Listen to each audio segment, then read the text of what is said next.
نحمده ونستعينه ونستغفره ونؤمن به ونتوكل عليه ونعوذ بالله من شرور أنفسنا ومن سيئات أعمالنا من يهده الله فلا مضل له ومن يضلله فلا هادي له ونشهد أن لا إله إلا الله وحده لا شريك له ونشهد أن سيدنا ومولانا محمدا عبده ورسوله صلى الله تعالى عليه وعلى آله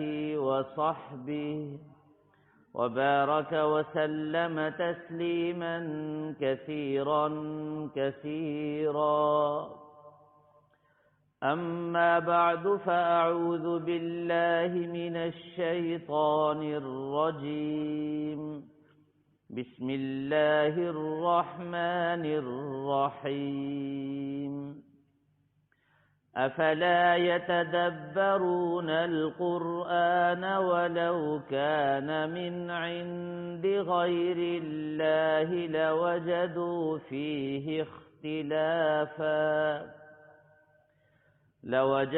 فيه اختلافا كثيرا وإذا جاءهم أمر من الأمن أو الخوف أذاعوا به ولو ردوه إلى الرسول وإلى أولي الأمر منهم لعلمه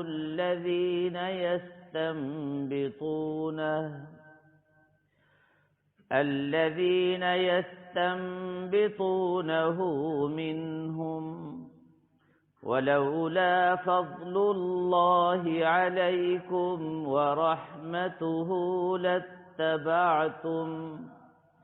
لاتبعتم الشيطان إلا قليلا صدق الله العظيم وبلغنا رسوله النبي الكريم ونحن على ذلك لمن الشاهدين والشاكرين والحمد لله رب العالمين۔ واجب الاحترام بزرگوں، دوستوں اور بھائیوں، گزشتہ جمعہ آپ حضرات کے سامنے محدثین اور فقہائے اعظام کے کارنامے اور ان کی خدمات جلیلہ کا آپ حضرات کے سامنے ذکر کیا گیا تھا۔ محدثین نے احادیث کو جمع کیا، احادیث کو حفظ کیا، اور فقہائے اعظام نے ان احادیث کے معنی، مطالب اور ان سے مسائل کا استنباط کیا، مسائل کو نکالا۔ اس پر کئی واقعات اور حالات آپ حضرات کے سامنے ذکر کیے گئے تھے۔ فقہا نے قرآن پاک کے الفاظ، معانی سے مراد احادیث ہیں، ان احادیث کو سامنے رکھ کر بے شمار مسائل نکالے۔ امام اعظم ابو حنیفہ رحمہ اللہ تعالی نے 12,90,000 مسائل قرآن اور حدیث سے مستنبط کیے اور نکال کر امت کے سامنے پیش کیے۔ یہ تفصیل آپ حضرات سمجھ چکے ہیں۔ اب یہ جو تقسیم ہے محدثین اور فقہا کی، یہ صحابہ کرام سے چلی ہے۔ بعض صحابہ کرام ایسے تھے جنہوں نے رحمت عالم صلی اللہ تعالی علیہ وسلم کی احادیث مبارکہ کو سنا اور یاد کر لیا۔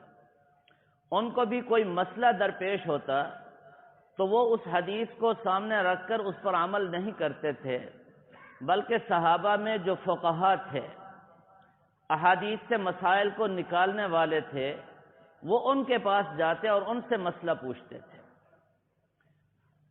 مسائل بتانے والے جو فقہا صحابہ تھے ان میں سیدنا ابو بکر صدیق رضی اللہ تعالی عنہ، حضرت عمر فاروق رضی اللہ تعالی عنہ، حضرت عثمان غنی، حضرت علی المرتضی، حضرت عبداللہ ابن مسعود، حضرت عبداللہ ابن عباس، حضرت عبداللہ ابن عمر، حضرت معاذ بن جبل، حضرت عبد الرحمن ابن عوف، حضرت زید ابن ثابت، یہ بڑے بڑے صحابہ تھے جو مشہور تھے فقیہ اور فقہا میں۔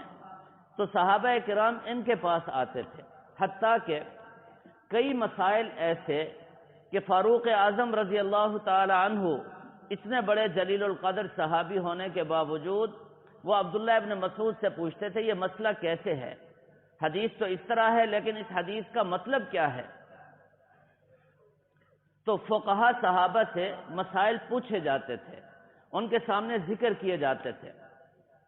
چنانچہ صحابہ کرام میں جب یہ دو طبقے تھے تو آگے تابعین اور تبع تابعین میں بھی اسی طرح دو طبقے رہے۔ ایک طبقہ وہ تھا جو احادیث کو جمع کرتا تھا، احادیث کو محفوظ کرتا تھا، اور ایک طبقہ وہ تھا جو ان احادیث سے مسائل کو نکال کر امت کے سامنے پیش کرتا تھا۔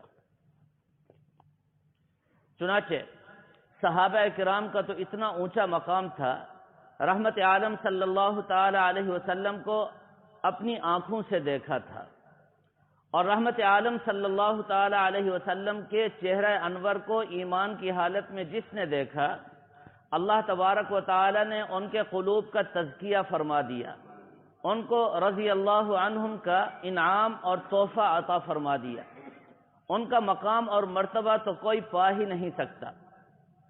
اسی طرح تابعین، ان کا مقام اور مرتبہ بھی بہت اونچا۔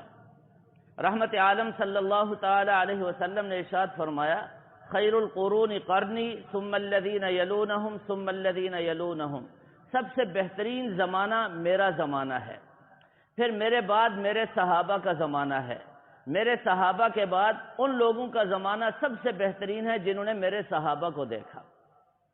ذرا غور کیجئے ان الفاظ پر۔ اور ایک حدیث میں رحمت عالم صلی اللہ تعالی علیہ وسلم نے ارشاد فرمایا طوبی لمن رآنی ولمن رآنی من رآ، فرمایا مبارک ہو اس کو جس نے مجھے دیکھا، سارے صحابہ کو مبارک دی جا رہی ہے، فرمایا مبارک ہو اس کو جس نے مجھے دیکھا، اور مبارک ہو اس کو جس نے میرے صحابہ کو دیکھا۔ صحابہ بھی مبارکباد کے لائق، اور زبان نبوت سے ان کو مبارک دی جا رہی ہے، اور ان کو بھی مبارکباد دی جا رہی ہے جنہوں نے میرے صحابہ کو دیکھا، اور زبان نبوت سے۔ اب ذرا غور کیجئے، امام اعظم امام ابو حنیفہ رحمہ اللہ تعالی سن 80 ہجری میں پیدا ہوئے، سن 80 ہجری میں، پہلی صدی، سن 80 ہجری میں امام ابو حنیفہ رحمہ اللہ تعالی کی ولادت باسعادت ہوئی۔ سن 95 ہجری میں سیدنا امام مالک رحمہ اللہ تعالی کی ولادت ہوئی، اور 150 ہجری میں جب امام اعظم ابو حنیفہ رحمہ اللہ تعالی کا جنازہ اٹھ رہا تھا اور امام شافعی رحمہ اللہ تعالی ماں کے پیٹ سے پیدا ہو رہے تھے، 150 ہجری میں امام شافعی رحمہ اللہ تعالی کی ولادت باسعادت ہوئی، اور 166 ہجری میں امام احمد ابن حنبل رحمہ اللہ تعالی پیدا ہوئے۔ ان تواریخ پر ذرا غور کیجئے، امام ابو حنیفہ رحمہ اللہ تعالی کی ولادت سن 80 ہجری میں، اور صحابہ کرام 110 ہجری تک اس دنیا میں زندہ رہے، 110 ہجری تک۔ گویا کہ آخری صحابی کا جب انتقال ہوا تو امام اعظم ابو حنیفہ رحمہ اللہ تعالی اس وقت 30 سال کے نوجوان تھے، 30 سال عمر تھی ان کی۔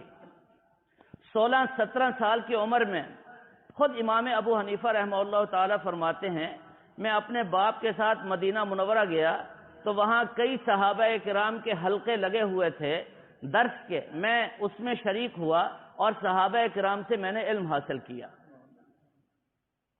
امام اعظم ابو حنیفہ رحمہ اللہ تعالی نے 21 صحابہ کرام کی زیارت کی اور 21 صحابہ کرام سے علم حاصل کیا، اور ایک روایت میں 19 بھی ہے اور ایک روایت میں 17 صحابہ بھی ہیں اور 21 صحابہ کی روایت بھی ہے۔ گویا کہ 21 صحابہ کرام کی جس نے زیارت کی، جن سے علم حاصل کیا، رحمت عالم صلی اللہ علیہ وسلم نے اس کو مبارک دے دی۔ فرمایا اس کو بھی مبارک جس نے مجھے دیکھا، اور اس کو بھی مبارک جس نے میرے صحابہ کو دیکھا۔ یہ ہے امام اعظم ابو حنیفہ رحمہ اللہ تعالیٰ کا مقام۔ اور سن 95 ہجری میں امام مالک رحمہ اللہ تعالیٰ کی ولادت ہو رہی ہے۔ گویا کہ جب صحابہ کرام اس دنیا سے چلے گئے، آخری صحابی گئے، تو حضرت امام مالک رحمہ اللہ تعالیٰ کی عمر 15 سال تھی۔ اب امام اعظم ابو حنیفہ رحمہ اللہ تعالیٰ کو اللہ نے کتنا بڑا مقام عطا فرمایا، کتنا اونچا درجہ عطا فرمایا، اس کو ذرا سنیے اور سمجھیے۔ امام ابو حنیفہ رحمہ اللہ تعالی ایک دفعہ بیٹھے ہوئے تھے، اور ان کے استاد حضرت امام اعمش، بہت بڑے جلیل القدر محدث اور بہت بڑے امام گزرے ہیں، امام اعمش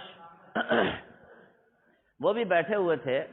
وہ استاد کی مسند پر تھے، ابو حنیفہ شاگرد بن کر سامنے بیٹھے ہوئے تھے۔ ایک صاحب مسئلہ پوچھنے کے لیے آئے، آ کر کے مسئلہ پوچھا۔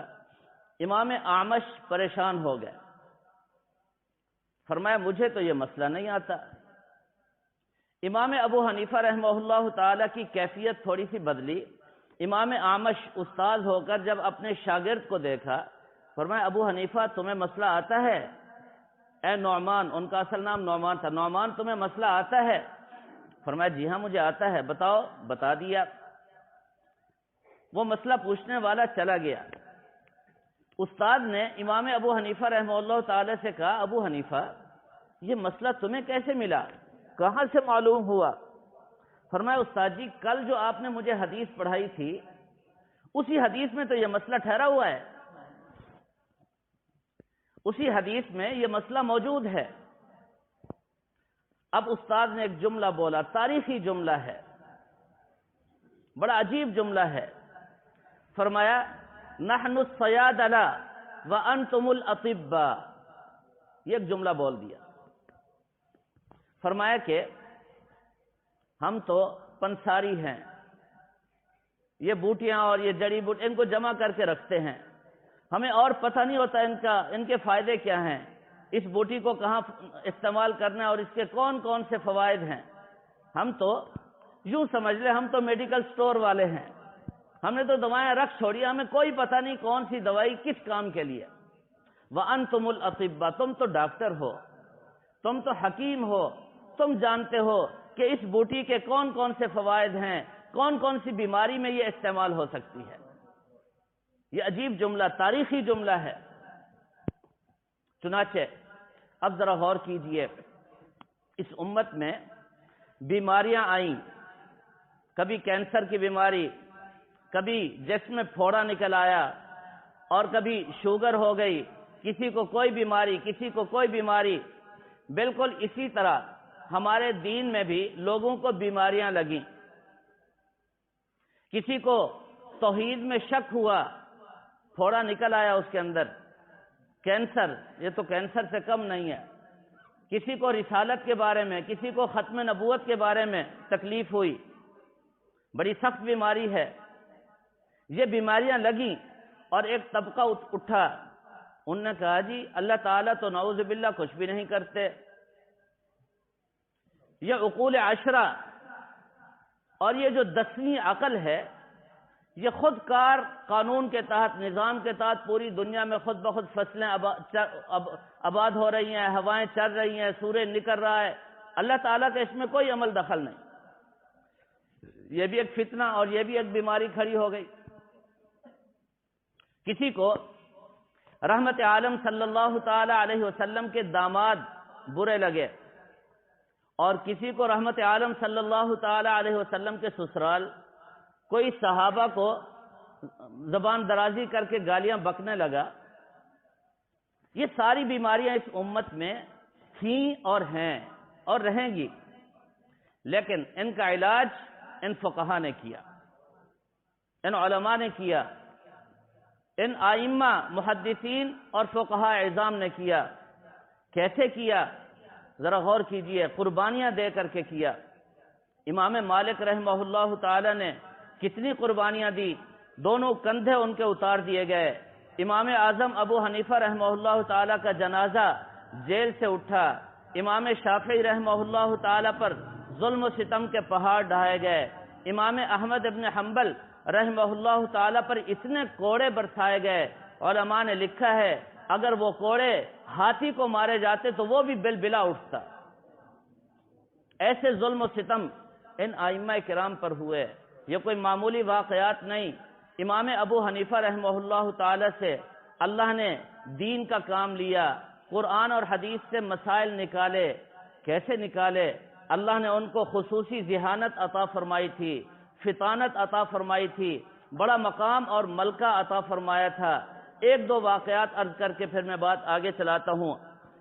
ایک مرتبہ حاکم وقت نے 4 ائمہ کو گرفتار کرا لیا، ان میں سفیان ثوری، امام ابو حنیفہ رحمہ اللہ تعالی، حضرت مسعر اور اسی طرح حضرت قاضی شریک، یہ 4 ائمہ کو گرفتار کیا گیا، پولیس پکڑ کے لے کے جا رہی ہے۔ راستے میں امام ابو حنیفہ رحمہ اللہ تعالی اپنے 3 ساتھیوں سے ایک بات فرمانے لگے، مجھے اندازہ ایسے ہوتا ہے کہ سفیان ثوری تو کوئی بہانہ ہیلا کر کے نکل جائیں گے، اور مسعر یہ بھی کوئی ہیلا بہانہ کر کے نکل جائیں گے، اور میں ایسی بات کروں گا کہ بادشاہ وقت لاجواب ہو جائے گا اور پکڑا جائے گا قاضی شریک، یہ نہیں بچے گا۔ گپ شپ میں یہ بات فرما دی۔ اب بادشاہ نے گرفتار کیوں کرایا؟ گرفتار اس لیے کرایا کہ ان میں سے کوئی ایک منصب قضا، چیف جسٹس، قاضی القضات بن جائے۔ اب جا رہے ہیں، راستے میں جب قریب پہنچے تو سفیان ثوری رحمہ اللہ تعالی نے پولیس والوں کو کہا ذرا قضاء حاجت کے لیے جا رہا ہوں، میں ایک حاجت کے لیے جا رہا ہوں۔ تو انہوں نے کہا ٹھیک ہے جی، وہ چلے گئے اور چلے ہی گئے۔ جب وہاں دربار میں پہنچے تو حضرت مسعر بہت بڑے جلیل القدر امام تھے، جاتے ہی کہنے لگے خلیفہ صاحب آپ کی کیا حالت ہے؟ انہوں نے کہا ٹھیک۔ آپ کی والدہ صاحبہ کیسی ہیں؟ ٹھیک۔ آپ کی بیگم صاحبہ کیسے ہیں؟ ٹھیک۔ آپ کی اولاد کیسے ہیں؟ ٹھیک۔ آپ کے گھوڑے کیسے ہیں؟ ٹھیک۔ آپ کے گدھے کیسے ہیں؟ ٹھیک۔ آپ کے اونٹ کی کیا حالت ہے؟ فلاں کی، سوال پہ سوال، سوال پہ سوال۔ تو خلیفہ وقت نے کہا ان کو بھی واپس بھیج دو جی، یہ تو مجھے کچھ عجوب لگتا ہے۔ وہ بھی چلے گئے۔ امام صاحب رحمہ اللہ تعالی کو بلایا، امام صاحب سے پوچھا اور کہا کہ امام صاحب میں نے آپ کو قاضی القضات بنا دیا۔ امام صاحب نے فرمایا بھائی میں تو اس منصب کے لائق نہیں ہوں۔ تو خلیفہ وقت نے کہا جو اس طرح کہتا ہے وہی اس منصب کے لائق ہوتا ہے۔ فرمایا دیکھو بھائی 2 باتیں ہیں، یا تو میں جھوٹ بول رہا ہوں یا سچ بول رہا ہوں، یا میں جھوٹ بول رہا ہوں یا سچ بول رہا ہوں۔ اگر سچ بول رہا ہوں تو پھر آپ کو ماننا چاہیے میں اس لائق نہیں ہوں، اگر میں جھوٹ بول رہا ہوں تو پھر جھوٹ بولنے والا شخص اس منصب پر فائز ہو ہی نہیں سکتا۔ اب تم بتاؤ میں سچا ہوں یا جھوٹا ہوں؟ اب وہ لاجواب ہو گیا، وہ کہتا ہے کہ سچے ہو تو پھر بھی کچھ نہیں بنتا، اگر وہ کہتا ہے اب جھوٹے ہو تو اس منصب کے لائق نہیں۔ امام صاحب کی جان چھوٹ گئی اس طرح۔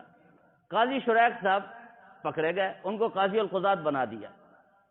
یہ اللہ نے ذہانت اور فطانت عطا فرمائی تھی۔ ایک دفعہ مجلس درس میں بیٹھے تھے، ایک صاحب نے آ کر امام صاحب رحمہ اللہ تعالی سے پوچھا امام صاحب ایک شخص کے بارے میں آپ سے سوال کرنا چاہتا ہوں، ایک شخص ایسا ہے جو بغیر دیکھے، بغیر موجودگی کے گواہی دیتا ہے، اور وہی شخص یہود و نصارہ کے قول کی تصدیق کرتا ہے اور حرام اور مردار کھاتا ہے۔ توجہ چاہیے، حرام اور مردار وہ کھاتا ہے اور اللہ تعالی کی جو جنت ہے اس سے دور بھاگتا ہے۔ اور جہنم سے خوف نہیں کھاتا اور فتنے سے بڑی محبت رکھتا ہے، فتنوں سے بڑی محبت رکھتا ہے، اس شخص کے بارے میں آپ کیا کہیں گے؟ تو امام صاحب رحمہ اللہ تعالی نے فرمایا بھئی یہ سچا اور پکا مومن ہے، یہ سچا اور پکا مومن ہے۔ سارے حیران، تو امام صاحب نے ایک ایسی بات کہہ دی۔ وضاحت کیجئے۔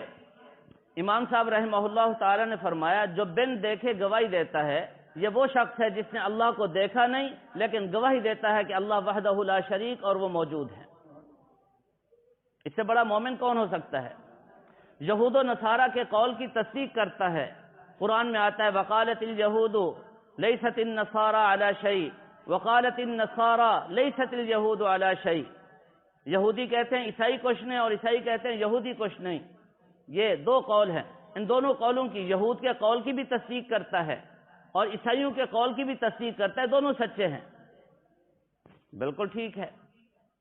مردار کھاتا ہے، اس سے مراد مچھلی ہے جو بڑے مزے لے لے کر کے وہ کھاتا ہے، جس کو ذبح نہیں کیا جاتا، بغیر ذبح کیے اس کو کھایا جاتا ہے۔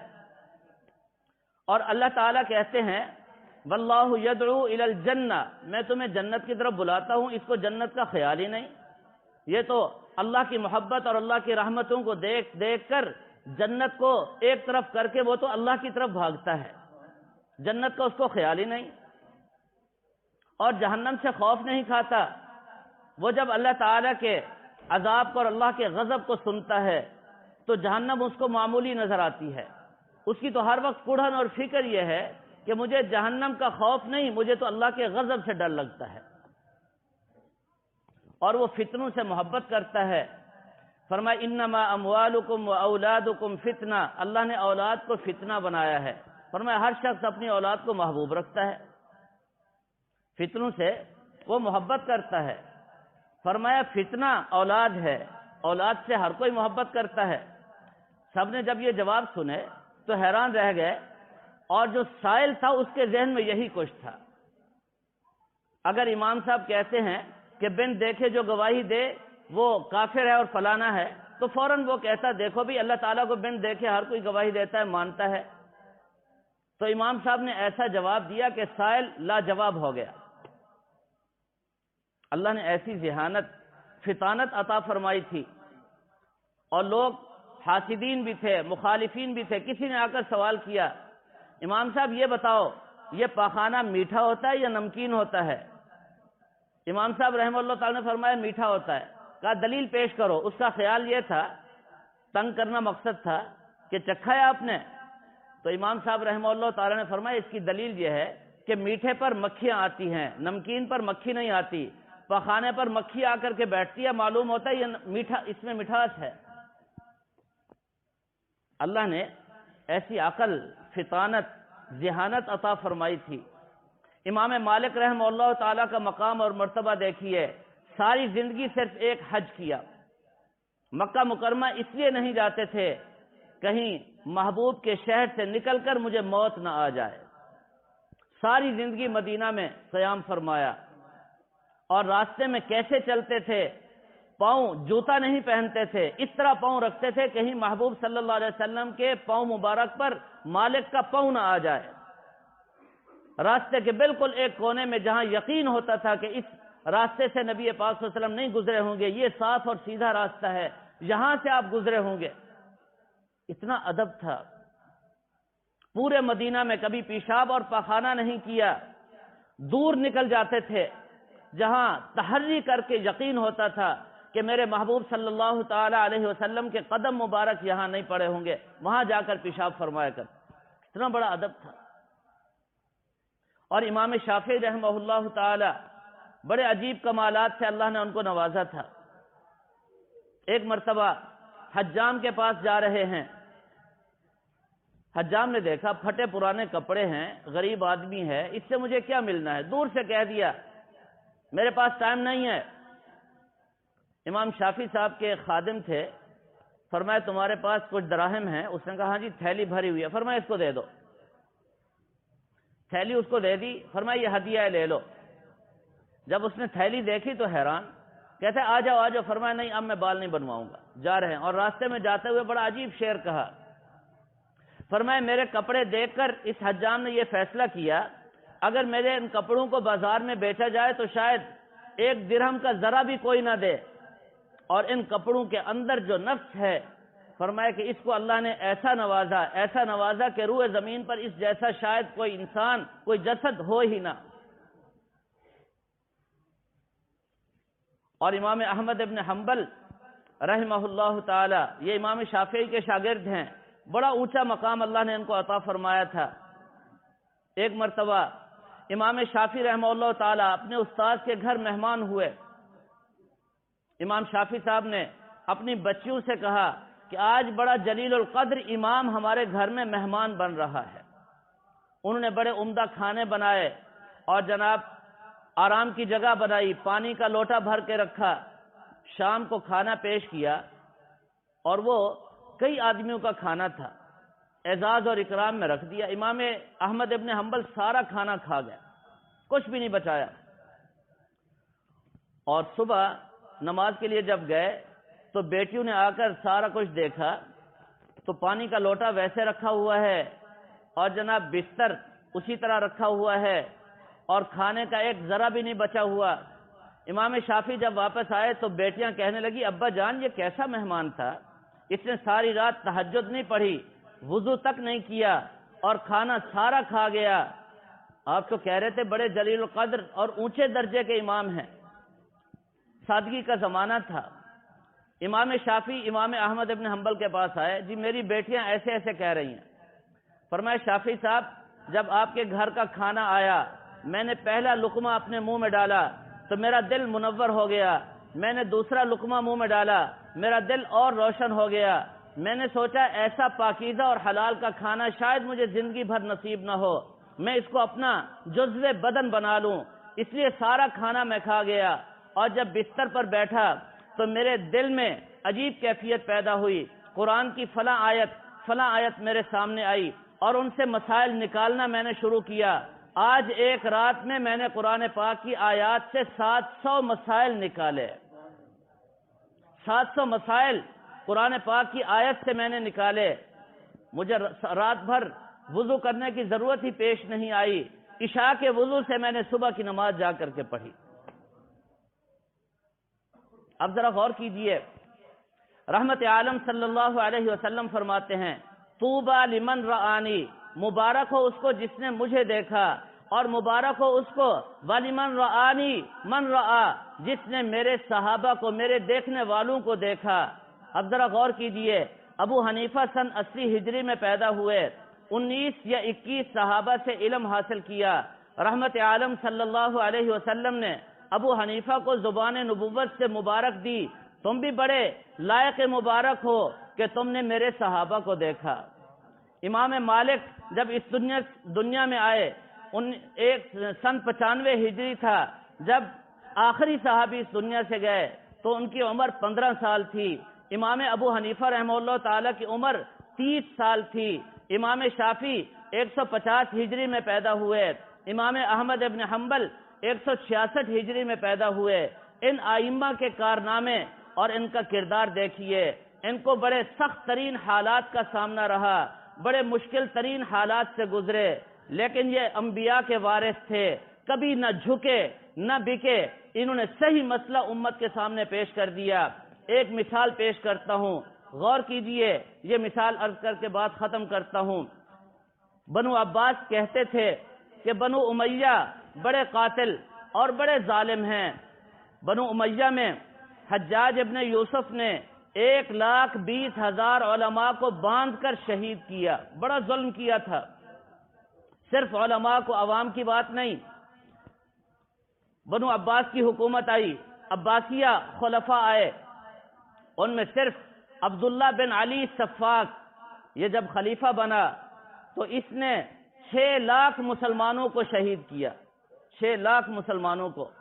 اور ذرا غور کیجئے، جب بنو عباس مسند اقتدار پر فائز ہوئے، صفاق خلیفہ بنا، بنو امیہ کے 90 جید اور بڑے درجے کے جو سردار تھے، علماء تھے، ان کو بلایا اور ایک دریا کے کنارے پر پہنچایا، وہاں جا کر سب کا سر قلم کر دیا، ان کے جسم سے خون نکل رہے تھے، نیچے بچھایا اور ان کے اوپر دسترخوان سجایا اور اس کے اوپر بیٹھ کر اس ظالم نے کھانے کھائے، اور واپس آیا اور آ کر کے اپنے ایک چچا کو مثال عرض کرنا چاہتا ہوں۔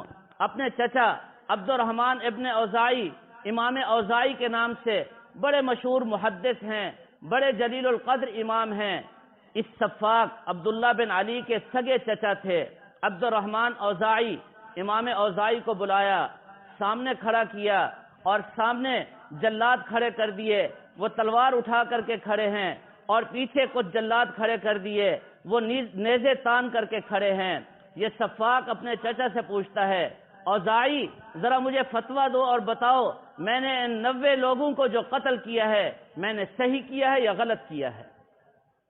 امام اوزاعی فرمانے لگے، میں نے دل میں سوچا آج میرا آخری وقت ہے، جھوٹ بولتا ہوں تو میرا ایمان خراب ہوتا ہے، سچ بولتا ہوں آج میری جان نہیں بچتی۔ فرمایا اسی وقت میں نے فیصلہ کیا، یہ جان تو میں دے سکتا ہوں لیکن جھوٹ زبان پر آئے نہیں بول سکتا۔ فرمایا سفاک تو میرا بھتیجا ہے عبداللہ بن علی، سفاک تو میرے گھر کا فرد ہے، کان کھول کر سن لے، کسی بھی خلیفہ وقت کو اور بادشاہ وقت کو 3 وجہ سے قتل کرنے کی اجازت ہے۔ فرمایا اس کی رعایا میں کوئی زنا کرے، زنا ثابت ہو جائے، شریعت کہتی ہے بادشاہ وقت اس کو سنسار کر کے قتل کر دے، اس کا قتل اس کے لیے معاف ہے۔ جب وہ مرتد ہو جائے، دین اسلام سے پھر جائے، من بدل دینہ فاقتلوہ، اس کو بھی قتل کرنے کی اجازت ہے۔ یا کوئی کسی انسان کو جان بوجھ کر جا کر قتل کر لے، قصاصاً اس کو بھی قتل کرنے کی اجازت ہے۔ ان 3 وجہ سے قتل جائز ہے۔ خلیفہ وقت کان کھول کر کے سن لے، تو نے ان 3 وجوہات میں سے کسی وجہ سے بھی ان کو قتل نہیں کیا، کان کھول کر کے سن لے۔ بار بار انہوں نے فرمایا کل قیامت کا دن ہوگا، عرش الہی کے سامنے یہ سارے مظلوم کھڑے ہوں گے اور اوپر سے ان کا خون بہہ رہا ہوگا اور نیچے تیری انکوائری ہو رہی ہوگی اور تجھے گھسیٹ کر جہنم میں ڈالا جائے گا۔ اتنی جرأت سے اور اتنی قوت سے یہ جملے بولے، آنکھیں اس کی سرخ ہو گئیں۔ کہنے لگا چچا اوزاعی جلدی سے یہاں سے نکل جا ورنہ تجھے قتل کر دیا جائے گا۔ فرماتے ہیں میں ان تلواروں اور نیزوں کے سائے کے اندر سے باہر نکلا، جب میں تھوڑا سا آگے چلا پیچھے سے آواز آئی، مجھے بلایا گیا، میں نے فوراً نیت باندھ لی اور نماز شروع کر دی۔ مجھے یقین تھا کہ اب یہ مجھے بچائے گا نہیں، بڑا ظالم ہے، مجھے نہیں چھوڑے گا، لیکن میرے دل میں ایک بات آئی، کاش میں رکوع بھی کر لوں، میں قیام بھی کر لوں، رکوع بھی کر لوں، اور جب سجدے میں جاؤں تو ان کی تلوار اور نیزہ میرا استقبال کرے اور سجدے کی حالت میں مجھے موت آ جائے۔ فرماتے ہیں جب میں وہاں پہنچا نماز کی حالت میں تو میرے پیچھے بھاگ کے آئے اور آ کر کے مجھے اشرفیوں کا ڈھیر دیا کہ تمہارے بھتیجے نے تمہیں دیا ہے۔ میں نے دل میں سوچا یہ ظالم خلیفہ، نہ اس کا سایہ اچھا نہ اس کا عطیہ ہدیہ اچھا۔ میں نے اس کو لے تو لیا، لیکن گھر کے دروازے سے پہلے راستے میں دائیں بائیں جتنے لوگ تھے میں نے ان میں تقسیم کر دیا۔ میں نے اس میں سے ایک ذرا بھی استعمال کرنا گوارا نہ کیا۔ ایسے ظالم لوگ تھے۔ آپ حضرات عجیب عجیب واقعات سن چکے ہوں گے اور عجیب حالات گزرے۔ بنو امیہ کا واقعہ بھی ایک عرض کر دوں۔ خلیفہ وقت بیٹھا ہے اور اس کے سامنے اس کے 2 بیٹے بھی موجود ہیں۔ حضرت علی سے اس کو نفرت ہو گئی، سامنے حضرت علی بیٹھے ہیں، کہنے لگا علی تمہارے 2 بیٹے ہیں حسن اور حسین، میرے 2 بیٹے آپ کے دونوں بیٹوں سے افضل اور کہیں اعلیٰ ہیں۔ وہاں ابن سکیت ایک محدث تھے، بہت بڑے امام تھے، وہ بیٹھے تھے، جوش میں اور جلال میں آ گئے، فرمانے لگے خلیفہ وقت تو جھوٹ بولتا ہے، حسن اور حسین یہ تو ایسے شہزادے ہیں کہ ان کے پاؤں کی خاک کے برابر بھی تمہارے بچے نہیں ہو سکتے، یہ تشبیہ بھی غلط ہے۔ وہ کہنے لگا حضرت علی کا ایک غلام اور خادم ہے قمبر، فرمایا اس غلام کے مقابلے میں بھی تیرے بچوں کی کوئی حیثیت نہیں، وہ علی کا غلام ہے۔ اس ظالم خلیفہ وقت نے کیا کیا؟ حکم دیا جلاد کو، فوراً حضرت ابن سکیت کی زبان کو گدی سے کھینچ کر نکال دیا گیا اور وہیں وہ تڑپ تڑپ کر کے مر گئے۔ یہ غیروں کے نہیں، اپنوں کے حالات بتا رہا ہوں۔ امام ابو حنیفہ رحمہ اللہ تعالی کا جنازہ جیل سے نکلا، امام مالک رحمہ اللہ تعالی کو ایک صحیح فتویٰ دینے کی پاداش میں اتنا مارا گیا کہ ان کے دونوں کندھے اتر گئے۔